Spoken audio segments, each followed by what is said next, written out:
At a time when information continues to come at us faster and faster, sometimes you need to hit pause and rewind.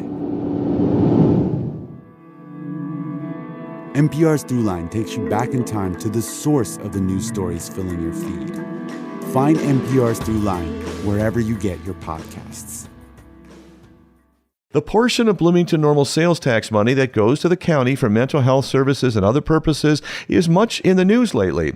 This week, Bloomington City Manager Tim Gleason suggested some of it could be used to support help for the homeless. Now, Normal Council member Kathleen Lorenz has suggested capping the sales tax portion sent to the county. In this interview with WGLT's Charlie Schlenker, Normal Mayor Chris Koos reacts to Gleason's idea, but is less willing to address Lorenz's proposal. You'll have to talk to her about that. What do you think of the idea? I don't want to address that. Why not? Because that's, we're going to have conversations about how those dollars get used. But she just took a flyer on that. I don't know what she meant by that. What kind of conversation needs to happen about how those dollars are used?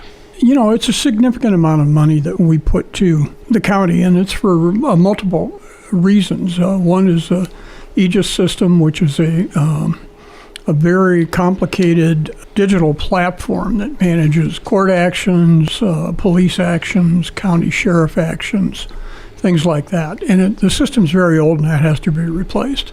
So we're helping fund that. And the other thing we're funding is some jail costs, because the county does central booking. That's a cost that we need to share. And the mental health programming. And then the mental health program. City Manager Tim Gleason of Bloomington has suggested that in this conversation should be homeless services or permanent supportive housing, or the idea that if there is a market uptick in the demand for services because of migrant arrivals in the community, that should be all part of what pays for it, perhaps. What do you think of those topics? Well, I think those are very definite topics that affect the community.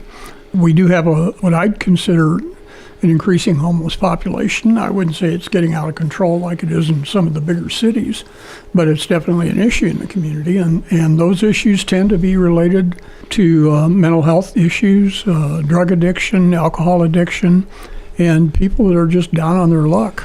It's gone up, according to the draft Regional Housing Recovery Plan, by 160% in 5 years. At what point of increase does it become out of control, if not 160%? I tend not to look at it in terms of percentages of increase. If you went from 10 to 20, that's a 100% increase. I'm more concerned about the numbers. 2,200 in McLean County, and 200 of them are kids, according to that report. With those numbers, how serious is it for you? It's a serious problem. I mean, it's something we're all seeing in the community, and there are people that need help. There are grant programs out there that we've been looking at, working with state and federal government, as well as the dollars that we're spending locally, and the shared sales tax should all be part of that solution. How should the conversation with the county and the other stakeholders, including the 501c3s that are delivering homeless services, be structured to arrive at a potential funding mechanism, whether it's grants, as you alluded to, or the sales tax money, too? The conversation's going on right now with the two city managers and county administrator in terms of how we're going to allocate those dollars, and then working with the Behavioral Health Coordinating Council, who kind of, in the county sense, controls those dollars. Now, we give input to this. We don't actually control it. Is there a go, no-go decision point that requires a sign-off from the council, or even simply a thumbs up from the council, even if it's not a formal sign-off? I wouldn't say a formal go, no-go. At this point, no, there really isn't. I mean, there's coordination between the staffs of the city and the town, and we're informed at the council level, as is Bloomington at the council level, as is the county board, in terms of what is happening and what's the potential uses of those dollars. Now, if a decision is made that goes outside the agreement that we signed with the county, then we'll have to take formal action. Is homeless services contemplated in that agreement? I couldn't say at this time. Depending on whether you frame it as mental health services, and there's an argument for that. This is a conversation you should have with the people coordinating this, Charlie. I had rather thought it was a community-wide conversation. It is a community-wide conversation, I agree. Now, again, you're asking me for concrete directions and decisions that I can't answer. Is there a hoped-for timeline at all for coming to resolution of the conversation? Well, there's an ongoing timeline. I won't say that there are milestones that I'm aware of as we go along, and to say a resolution of the situation. I don't think a resolution's in the works. I think dealing with the issues that confront us, I don't see any endpoint of this. This is Sound Ideas. I'm Charlie Schlenker. We're talking with Mayor Chris Koos of the town of Normal. The council is considering limiting the number of smoking establishments in Uptown. Why? I think it's more important that we're looking at the mix of businesses in Uptown. We have a plan for Uptown, and we spent quite a bit of money on that. And we had permitted uses and non-permitted uses, and those were done 20-some years ago, and we're looking at the changes in the marketplace and how it affects the overall Uptown environment. In the ordinance, it was a conversation about limiting the number of those types of establishments in the Uptown area. There's no ordinance written yet, so we're actually starting a process where the discussion starts at Planning Commission. Is there a precedent for limiting certain types of businesses in Uptown? In the sense that the town has always required alcohol establishments to be equally in the food business, I would say that would be the comparable.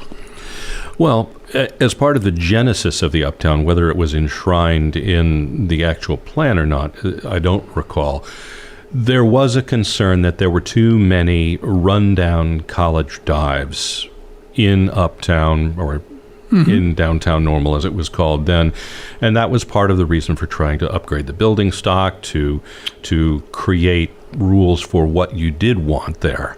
Well, I think the overarching on that, Charlie, is something you've got to take into account too. Is the vision was for an 18-hour Uptown area, and that's where that's a way of saying that there were opportunities, equal opportunities for everyone who would go into the Uptown area, and not to have it become exclusive of the university and not to have it become a campus town. So how does limiting smoking establishments go toward that goal? In my opinion, and because we haven't done anything yet, is maintaining a balance in the Uptown of the types of businesses and opportunities. You've been at various points on various issues such as housing, stimulus, in favor, at least at some level, of letting the marketplace decide. Why is this different, potentially?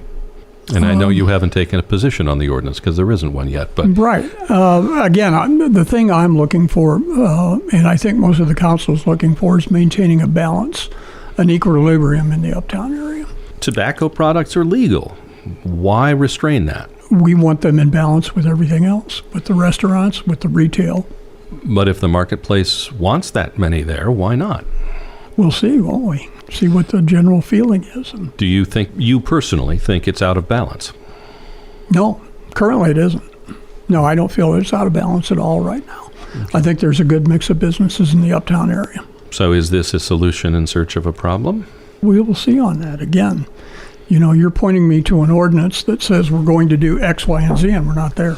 Are you leaning against the concept of such limitations, or encoding some sort of balancing provision? I am in a position we're going to take a look at it. This is Sound Ideas. I'm Charlie Schlenker. We're talking with Mayor Chris Koos of the town of Normal. The council has passed restrictions on pedestrians loitering in intersections where they're not a pedestrian crosswalk and where there might be some hazard to the public or to the pedestrians themselves. Is that necessary? It very much is. How much of an issue has this been?